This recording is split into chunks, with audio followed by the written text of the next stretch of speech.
আসসালামু আলাইকুম। মুন্সি এগ্রো ফার্মের পক্ষ থেকে আপনাদের জানাই স্বাগতম। চলে আসলাম আর নতুন একটি ভিডিও নিয়ে।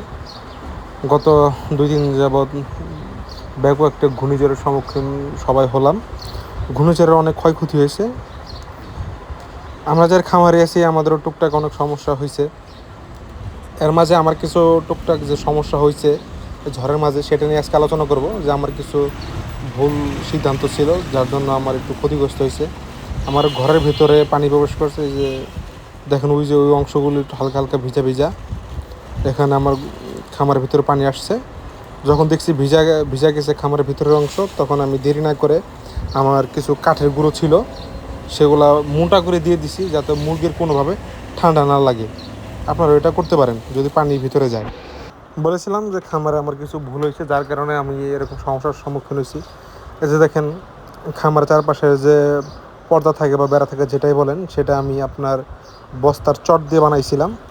দেখেন চটগুলো এই যে এক প্রকার ছিঁড়া গেছে, একবার ঝুলা গেছে।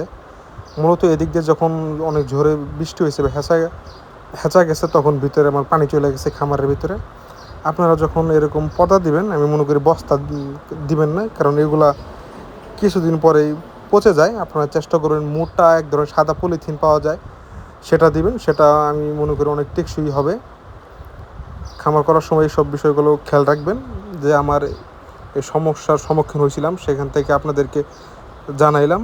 আপনারা যারা নতুন শুরু করতে চাচ্ছেন তারা এই জিনিসটা খেয়াল রাখবেন।